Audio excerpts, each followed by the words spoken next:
Welcome to the Panic Room, where we talk about all things panic-inducing. I am the Queen of Panic. Warning, some episodes may contain content that may be disturbing to others. Viewer discretion is advised. Now let the games begin. This story kind of creeped me out. It happened about 9 years ago, and sometimes comes to mind. It creeps me out. So, I was on an adult dating site. One of the fetish types. I know, don't judge me. I was just looking for some fun. Anyway, I was stupid and gave out more information than I should have. I was chatting with a guy. He had asked me at some point what I did for work. At the time, I was working at McDonald's, so I told him. He asked which one. I, stupidly, told him which one. We chatted off and on. We hadn't been chatting for too long. I also stupidly gave him my phone number at some point. He would talk about how he wanted to meet me on my break and have some fun on my break. I told him no thanks. I don't bring my lifestyle to my job. Anyway, so I checked my messages just before I was due to clock out of work. Luckily, I did.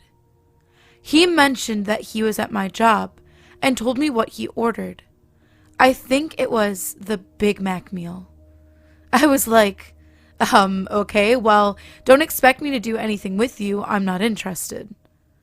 He then got upset and wasn't accepting that I wasn't interested.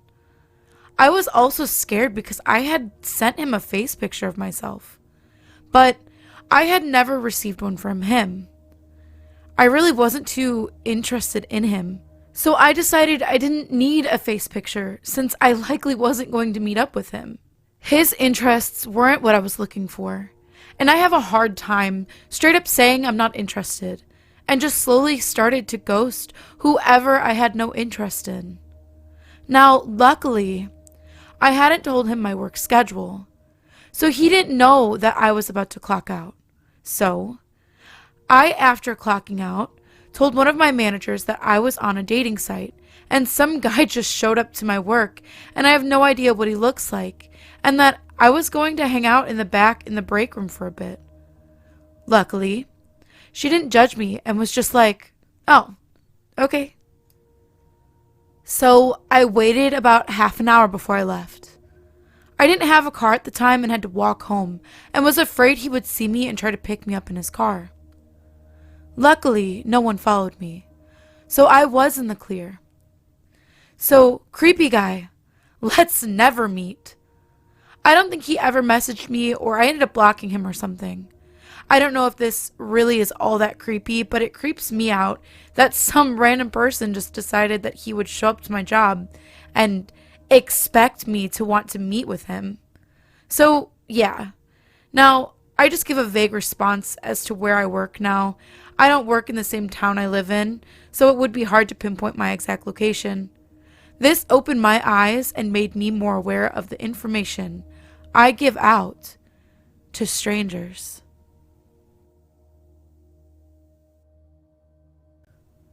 I've changed some small details here and used a throwaway because I don't want this to ever get traced back to me. When this took place, I, female, and in my 20s back then, was finishing my degree in the city and working as a casual receptionist at a firm. One of the employees, Nick, told me one day that one of his clients, who he said was a stand-up guy, thought I was very cute and wanted to see if I would be okay to give him my number. We went to dinner, and he was charming enough. He was in the medical field and was about 7 years older. But I didn't mind, as my own parents had a similar age gap between them. We talked about my studies, and he told me he thought my rather run-of-the-mill family life was amazing because his life was so different. He was adopted as a baby, and his father was abusive. When he was 15, his mother left, and he never saw her after that. He was kicked out at 18 and ended up in a terrible car accident in his early 20s. For a long time, he stayed at a relative's house and worked to support himself. Yeah, heavy conversation on the first date. But all I felt was this overwhelming, compassion for this poor human who had been through so much. He seemed nice, was smart, handsome, and though he was just a touch too serious, given his life, I figured that was understandable. We ended up dating, but by about the third week, things started feeling a bit weird. He refused to introduce me to any of his friends because his last ex had left him for a friend. He also hated that I had male friends because of the same reason, and he would insist on reading any text I sent or received from them. I made excuses in my head for him like, people need to heal, or sometimes they need a crutch before they learn to trust, or, well, it's not like I have anything to hide. He started being critical of the way I spoke or acted and dressed. He was also super insistent we move in together, but I felt it was way too soon. In arguments sometimes, he would get a weird look in his eyes that made me feel unsettled. And I once tried to break the tension by half joking, "You look like you want to hit me," to which he responded, "I wouldn't bother if it came to that. I would just kill you." I was so shocked, I didn't even react until days later. Recounting it, red flags everywhere. But though it might be hard to believe, I was actually convinced I was falling in love with him. Most of the time he was perfect, until he wasn't. But he would explain that was only because he had so many issues from his past. And I would believe him. Then one day, I told him what I thought was a funny story about a random guy in my class who asked for my number. This guy had asked under the guise of getting notes for class he'd missed.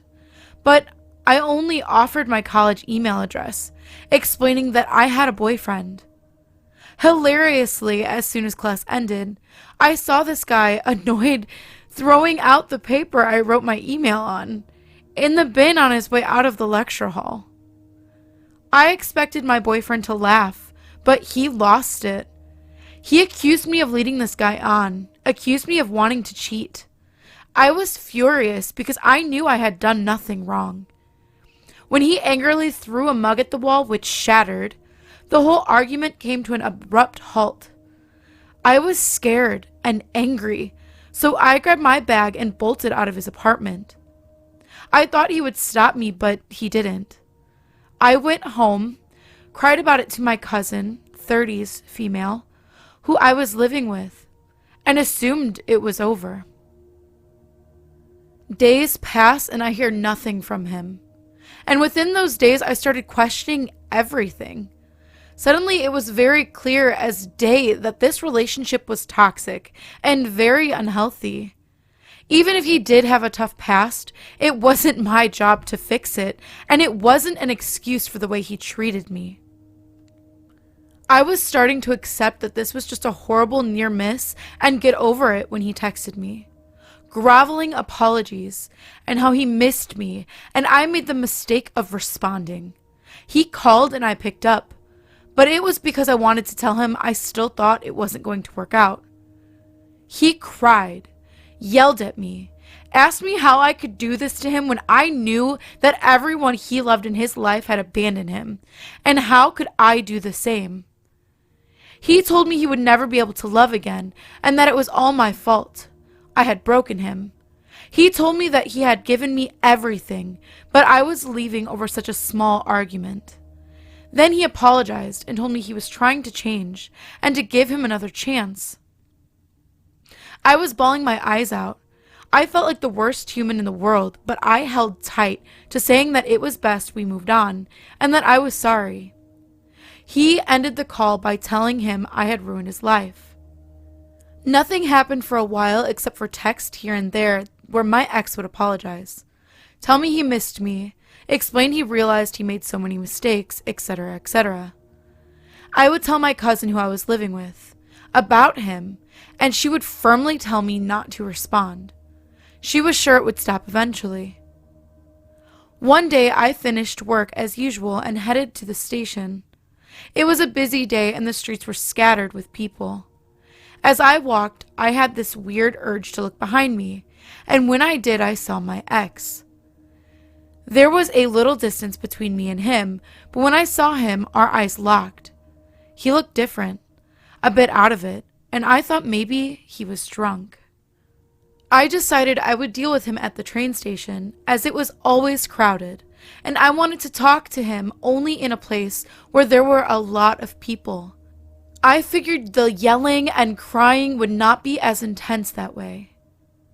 When I reached the station, I stopped and waited for him to catch up to me. He stopped about 2 feet away, and I expected him to start apologizing again. But he said nothing. He just stared at me. Awkward seconds passed, and I said, "Look, insert name here." But that's all I got out, because his arm moved slightly as he took his hand half out of his pocket, and I saw he was holding a very small knife. I froze and vaguely remember thinking that I wanted to run, but it was like my brain and body shut down. I can only describe it as if there was a fog in my brain.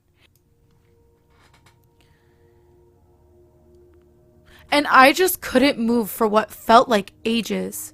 I just stared at him, and I still remember how his eyes just looked so blank. I don't know how long that lasted, but then without saying anything, he turned and left. Nobody else had noticed. I remember numbly getting on the train. I started second guessing if that even happened.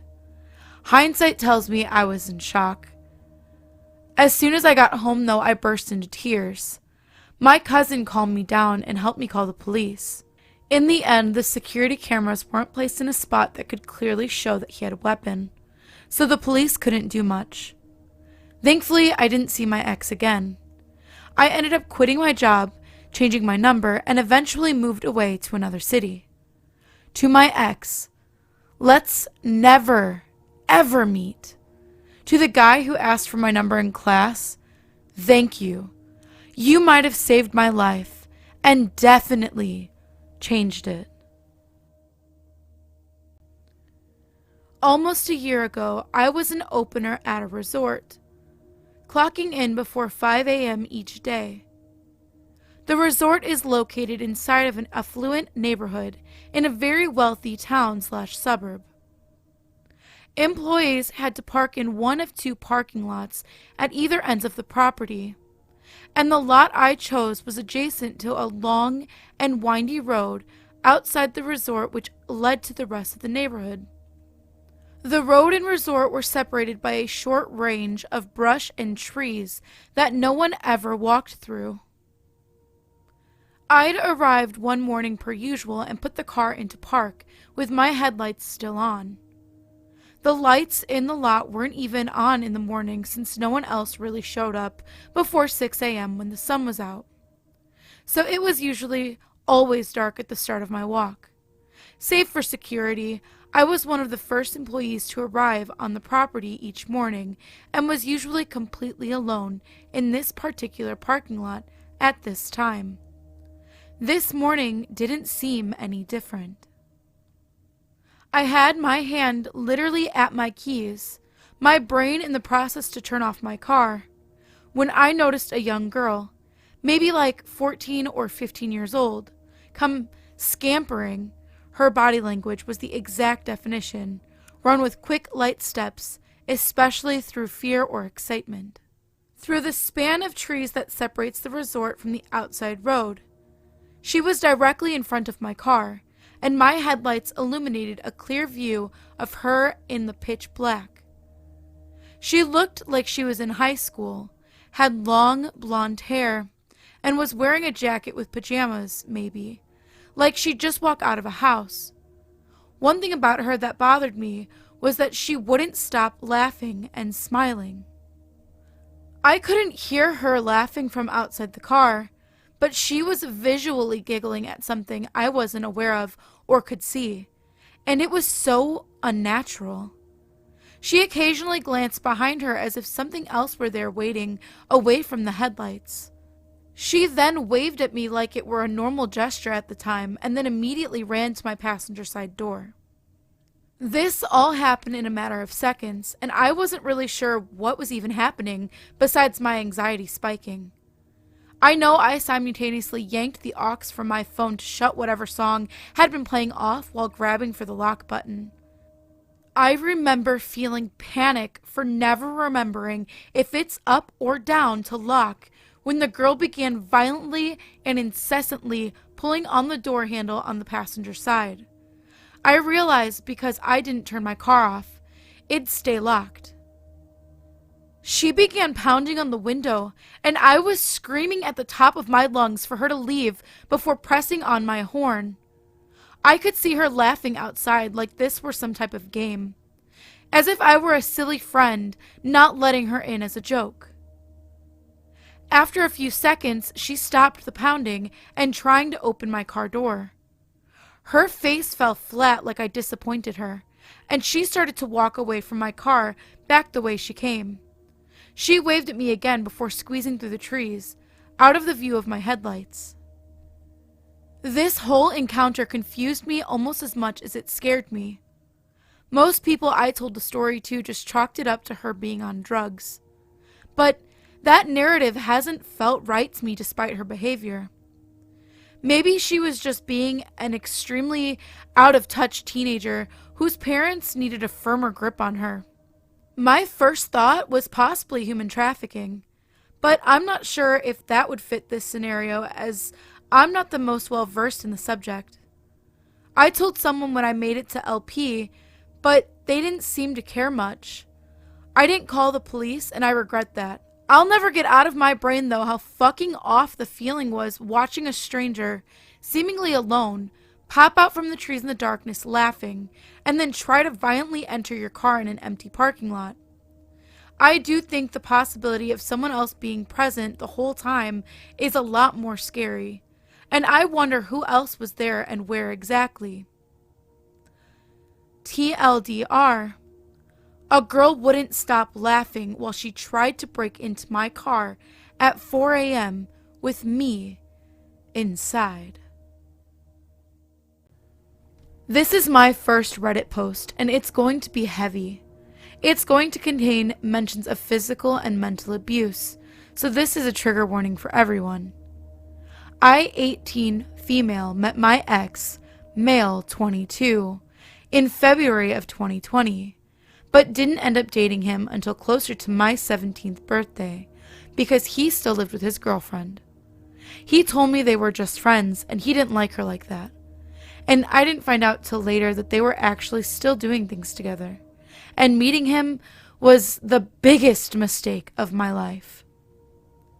Everything started off great, as every relationship goes. I sent pics because he was my boyfriend, so you know. And of course, I let him save them for later use.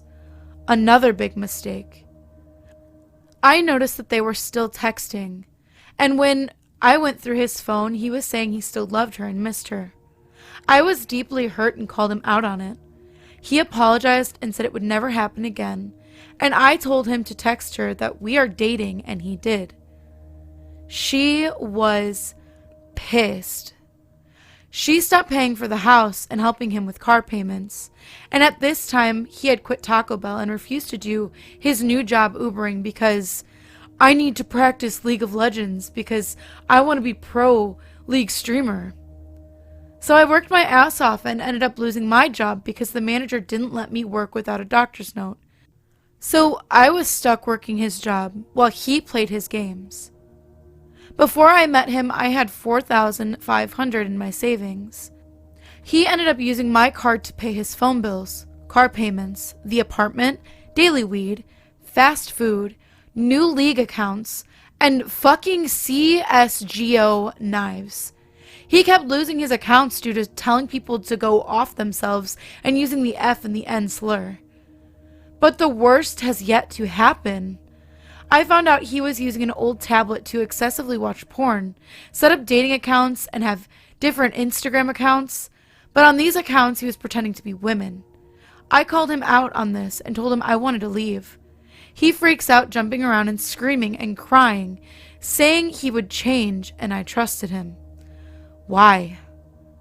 As time went on, things got worse, and I was scared to leave, and by the end of this, you'll see why. He had shoved me into a wall and got in my face screaming, "You stole my car keys because you didn't want me to work because you're jealous of other girls," which is stupid because he had thrown his car keys at me during a different argument. But one day I went through the iPad and found that he was actively not just sending, but selling my pictures from when I was 16, 17, and doing the same with his other ex. I started to try to get my stuff together and put Gorilla Glue in the charging port just to get rid of the filth I just saw. When he found out that it no longer charged after he used my card to get us food, he was livid. He started screaming and getting in my face. I tried to go around him and grab my things, but when my back was turned, he pulled me to the ground, wrestled me till he was able to put me in a chokehold. I was sobbing and just accepted that this would be the end. But before I blacked out, he let me go, and I started gasping for air and gagging from excessive coughing as he just stood and laughed at me. I tried to crawl away from him when he grabbed my leg and started dragging me out of the apartment. I kicked to try to get him off, which just made him pull me like a dog playing tug of war. He eventually dragged me out, keeping my wallet, keys, and all of my valuables, so I sat crying, begging for my stuff, so I could just go home. He came outside and pulled me down the apartment stairs by my leg, and I was left with extreme bruising and some cuts. I did end up calling the police, and they did absolutely nothing. Fast forward, he had to move because he had nowhere to stay or live after getting evicted from the apartment, and I had gotten a new job. One day it was particularly cold, and I went to get a shirt out of my car, and there he was. He was sitting in the car on his phone. I left the door unlocked usually because I worked in a good area. I called him a cheater and told him to leave. He got out of the car and was starting to go around the back, so I jumped in and tried to lock the door from the back seat. He ran over and pulled the door open and started trying to pull me out of the car. I started screaming and kicking at him. Thankfully, a customer saw this happening and called the police. They arrested him and told me to go home for the night, which they ended up firing me for. Unfortunately, he got bailed out, and while he was in jail, he had given out my phone number to the other people there. He walked for 4.5 hours to my house after he was released, and was looking around my backyard when my neighbor saw him and called my dad. My dad got in his truck with his gun and waited for him to come out of the gas station. He eventually did, but he ran off. He had harassed me saying that he was going to show up to my graduation and ruin everything, and has gotten to the point making multiple fake accounts on Snapchat, Instagram, and TikTok pretending to be me and his other exes. And as of today, January 1st, 2023, he still pretends to be high school girls selling our pictures and making fake accounts. TLDR. My crazy ex-boyfriend abused and stalked me for 2 years after I caught him cheating and pretending to be a woman/high school girls online. Trigger warning. Graphic depictions of manipulation, verbal, physical, and psychological abuse. It has taken me many years to tell this story, out of both fear and embarrassment. I share this today as more than simply therapy for myself, but as a warning to all people. Be careful who you meet on social media. In 2018, my ex-husband and I were at the end of a very tumultuous marriage. He and I had been polyamorous for about 3 years before I met this guy. His name was Jez. I met Jez on OkCupid. I was 28 and he was 42. We hit it off very quickly. After a few weeks of talking, I agreed to meet up with him at a restaurant close to my house. We sat and talked for a few hours before I invited him over to meet my husband. Things went very well, and they seemed to get along, so Jez and I started dating. This guy completely swept me off my feet. Jez was sweet and caring. He enthusiastically listened to every little thing on my mind, engaged and validated me. Over and over again, he absolutely revered me for my strength and wisdom. He practically worshipped me for all that I was and all that I was becoming. He showered me with gifts, flowers, and random good deeds just to make me feel safe, wanted, and cared for. I had never been in a relationship that felt quite like that. It was wonderful. It was as though we had been looking for each other for years. After the first few weeks, he had a meltdown over my polyamorous nature. He pulled the plug because he said he was already falling for me and couldn't handle sharing me. I stood my ground and accepted this boundary and the fact that I would have to let him go. I left that night sad but confident that I had done the right thing for both of us. That next week, he sent me flowers and a card to my workplace, begging for another chance and reassuring me that he would rather try than not and end up regretting it. Even though it was scary, he wanted to take this journey with me. We continued dating, and it was just as wonderful. Long nights we spent awake, talking, sharing, laughing, lovemaking, and planning. We went places and did things that I had always wanted to do. Then, in the deepest, most intimate moments, when we would just sit in silence, he would grip my hand to his face in solidarity and astonishment, asking where I've been all this time. Our time together was effortless. We fit together like puzzle pieces. By August of 2018, my marriage had ended, by no fault of Jez's, and by October, my husband had moved out. I was on a lease at the time and knew I couldn't afford the place on my own, so finding a roommate was essential. I had no support system to fall back on, nor did anyone else I know need a place at the time, so Jez offered to move in. Even then, I was hesitant. We had only been together for about 4 months, and I knew everything always changes when you move in with a partner. Despite my hesitation, I agreed. He was wonderful to me. How bad could it be? I was not prepared for the change that was to come. It was literally like night and day. Jez suddenly became a different person. He was extremely controlling, jealous, and lazy. Nothing like the person I thought I had met. And the way he treated me progressively got worse and worse. Hanging out with friends became a burden, if not impossible, because he would blow up my phone, guilting me about leaving him alone or not involving him in some way. Yet, when I tried to, it was also treated as a burden and an inconvenience, as he would huff and puff his way through even the concept of leaving space for anyone but ourselves. In December of 2018, we attended my work Christmas party. I had given him the option whether he wanted to go or not. It was really neither here nor there for me, especially because I had already learned that he really didn't do well if he felt pressured into social occasions. I opened the invite to him because he had expressed to me over and over that it was important for him that he was involved in my social life. For the full month he knew about it, he insisted that he wasn't going.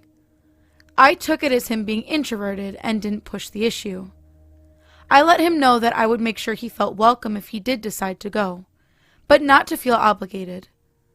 I was surprised when he changed his mind at the last minute and insisted on going, and even more stunned when he went and he actively acted as though he did not want to be there. Everyone there was incredibly welcoming and included him in the festivities and conversation. However, he still practically grumbled the entire night about the whole thing, mumbling insults and critiquing every little part of the party under his breath, as though being there was absolutely awful to have to endure. No one really seemed to notice the low whispers, insults, and gripes. At one point, after a couple of glasses of wine, my direct manager leaned into Jez and started praising him. She and I were very close. Therefore, she was intimately familiar with what I had gone through with my ex-husband. "I'm just so happy she has you," she bleated through wine happy. "You have been absolutely transformative for her. It's so nice to see her finally happy and appreciated." Without missing a beat, Jez grimaced at the comment and quickly snapped back. "You don't fucking know me?" I honestly didn't believe my ears. It was one of those moments where time stops and you just know you couldn't have heard that correctly. I sat brewing on it for a minute before another light-hearted interaction with Jez prompted him to suddenly snap at me through grit teeth. "Stop it!" This triggered me and I lost it. I pulled him outside and asked him what his problem was. I called out his behavior and told him if he was going to act that way, then he could just leave. That if he didn't want to be there, he should have just stayed home. He ended up giving a sort of half-assed apology and went back inside, and we finished the party. I remember the drive home that night, staring out the dark window at nothing in particular, in worried silence. I might have messed up, was my only thought through the entire drive. This all started out slow, of course, like waving me away or invalidating my experiences and ideas due to my age. That I was just dramatizing my experiences because I was young, etc. The man who, not 6 months prior, had validated me, my trauma, and experiences to the ends of the earth. Now every time I started a story or tried to share anything, even try to plan out meals for the week, he would openly show annoyance as though I was violating his time and attention. Before I knew it, he was snapping at me over every little thing. If I asked how his day was or talked about my day, I would aggressively be shut down. "Why do you always ask me that? I don't want to talk shop at home. I really don't care about your work. It's work." Before I knew it, I couldn't even bring him a plate of breakfast without being snapped at. It was though he was testing me. When Jez and I first started dating, he flat out refused to talk about most of all of his exes. He refused to name them or discuss any of the issues or lessons learned. They didn't matter, he would claim. They weren't in his life for a reason. It was the same reasoning he also used in reference to my most recent exes, talking about them, including my now ex-husband, may as well have become off limits. Anytime I brought up either of our exes, he would become incredibly agitated, belittling, and just overall very aggressive. I took this as both an age gap issue, as I have the tendency to dwell, as well as insecurity and a threat to the life he was trying to build. However, after he moved in and this hot button topic had been established several times, he would bring up his exes and how they looked, telling me on more than one occasion he would have never dated me back in the day, and that I was lucky he lowered his standards. I didn't even really know what to say to this. I would laugh it off and shove it in my back pocket. Noted. He then started bringing up my looks and accusing me of catfishing him. I had stopped taking care of myself due to the isolation, and had also put on some weight, so most of my clothes that I had once felt great in no longer fit. And since Jez had always been dishonest with me about his financial position, he was always needing extra money here and there, leaving me broke almost all of the time. A horrible tragedy happened that following summer, while Jez and I were together. I received notice that a good friend I went to art school with shot himself in the head while tripping on LSD. Our whole class was devastated. He was, without contest, the best photographer of our class and one of the most kind-hearted individuals I have ever had the pleasure of knowing. Also, as someone who is very familiar with LSD, I was rocked. Jez, however, was far from supportive. He pretty much immediately shrugged it off. That's life. I guess that's what he gets for fucking around with LSD. I was baffled at such an unsympathetic response, and even more later when Jess started to interrogate me about my relationship with this guy, asking when the last time it was that I had even talked to this friend. You don't even know this guy anymore. Who cares? I broke up with him the first time after he called me at work raging. I was busy, so I wasn't able to answer right away. But once I was finally able to answer, I was met with intense anger. It was storming out and one of my dogs was having an anxiety attack due to the storm and separation anxiety. This wasn't the first time, and he was well aware of what needed to be done in those moments. Why the fuck aren't you answering my calls? You answer when I call you. I don't care where you are. He went on for a few minutes, calling me a shitty girlfriend and laying into me over my sudden distance and lack of communication while I was at work. At this point, I was done and I lost it. I tore into him over everything, especially causing problems for me at work. That being in my life is a privilege, and if he's going to wake up every day acting like he hates me, then I don't know what on earth he's even doing with me. I told him that I expected him to get his things and leave. He was always threatening to go back to his old roommates where there was still a room. I didn't want him there when I got home, and we could coordinate times for him to come and get the rest. He flat refused, suddenly victimizing himself, claiming he had nowhere to go. How dare you make me fall in love with you? How dare you take me to meet your father and then dump me? My manager and her husband ended up following me home that evening because she was concerned for my safety and had offered to let me stay with her for a few days. I will never forget the scene I walked into. Like Theon Greyjoy begging for his life. My boss stood next to me, watching as this 42-year-old man crawled on his knees before me, begging for mercy and communication. At one point, wrapping his arms around my legs, crying into them, I can't believe this is happening. She's the love of my life. You know that. He cried to my boss. I couldn't believe what I was witnessing. This was the antithesis of a heartless person I had been spending my days with. I shook him off and went to the back of the house, gathering enough of my things to get me through the next few days, as well as any and all valuables I could think of. It took a few days, but after a week, Jess started blowing up my phone. Apology after apology. Suddenly, he was the man I met again, full of humility and self-awareness. He acknowledged the awful way he had treated me and sent me walls and walls of well-thought-out messages, psychoanalyzing his own behavior, where it comes from, and the ways he knows he needs to change. I took him back. Like a dumb, desperate girl, I took him back. It wasn't long into the second round that he started to guilt me over the breakup.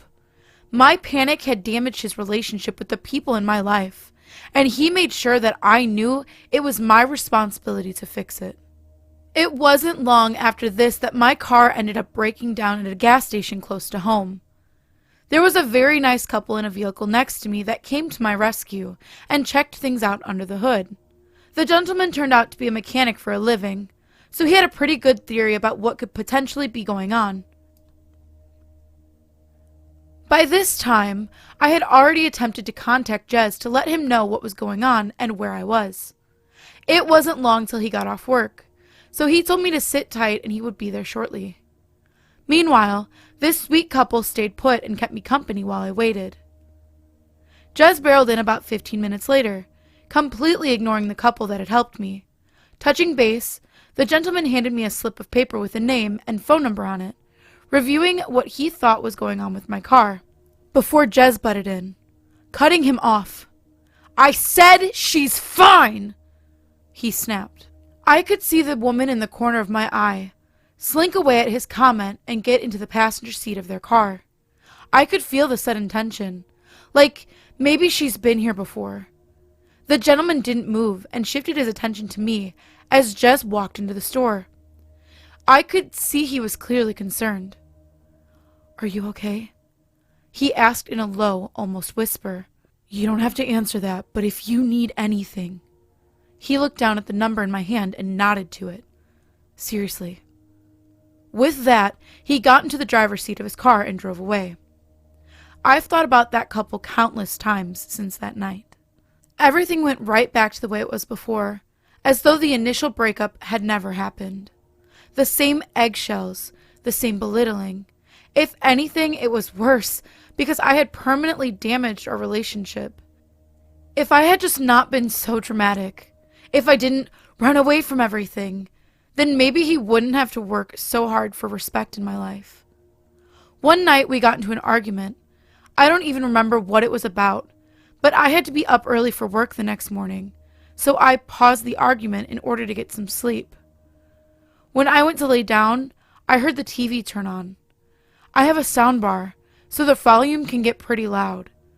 Jez proceeded to turn the volume up and up and up, far past any volume I ever pushed those same speakers to, even for parties. The very walls were reverberating with the sound of the TV at astronomical volumes. Jez then started laughing hysterically. It was a laughter manic with anger, as though something might be funny on TV, but he might also jump through a window right now. I remember laying in bed, absolutely horrified at what was happening. I knew things had gotten bad, but now I was scared. I got out of bed and asked him to turn it down, to which he responded, scoffing, "I'll watch TV if I fucking want to," and turned it up even louder. I felt like I was in a horror movie. I started crying at this point, begging him to please just let me sleep. He started mocking me and calling me names for crying. "Oh, wow, poor baby is crying again. That's your card, isn't it? Crying?" This caused the fight to start again, and he started screaming at me, followed me to my bedroom, where he suddenly punched a door not 2 inches from my head. His eyes were black, and he looked me in the eye, sending the clear, unsympathetic, and hostile message that was a warning, and next time he wouldn't miss. My whole system had shut down at this point, and I sunk to the floor in a panic attack. My ex-husband had issues with violence. Jez knew that. All our rentals prior to that one had holes in walls and doors peppered throughout our unit due to my ex-husband's inability to handle his emotions. But he never hit me, or even came close to it. I crumpled to the ground feeling powerless, trapped and afraid. As my thoughts continued to race, he continued to berate and mock my panicked state. Most of our argument from that night was a blur, but ended abruptly once he threatened to put my social security number on the dark web. At this point, all that was left in me was to fight. I blacked out and went ballistic, screaming at him to get out. I felt rabid and dangerous as I screamed like a banshee for him to leave my home. It was over, and it was ending that second. I contacted my landlord and explained what had been going on. Jez would also end up contacting her, weaving his own tale that I was moving out and tried to have the lease transferred into his name. Luckily, since I was several steps ahead of him, my landlord didn't fall for it and contacted me immediately.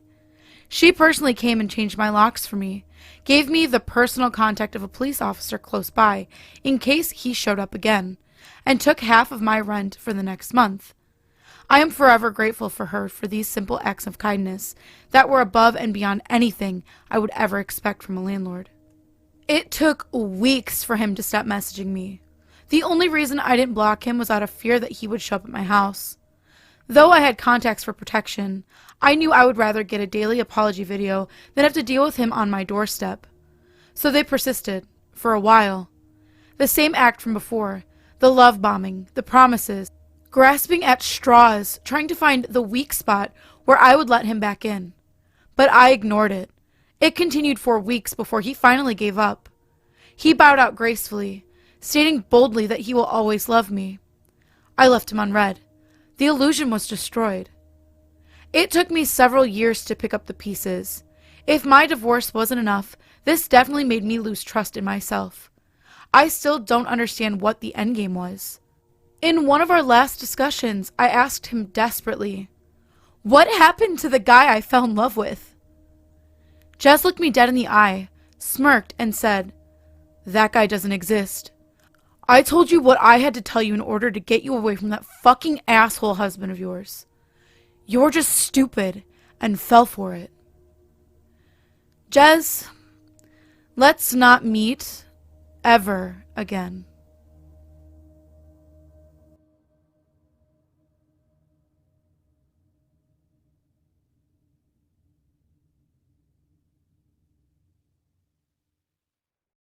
If you have any of your own stories and would like to submit them for narration, please go into the link in the description and submit your stories to the subreddit to see your stories featured here. And as always, thank you for visiting the Panic Room. You have successfully made it to the next portion of your tour. Please stay tuned for your next prompt. Click the like button and subscribe to receive notifications for when the next portion of your tour is ready to join. Thank you for watching. Don't let the panic drown you.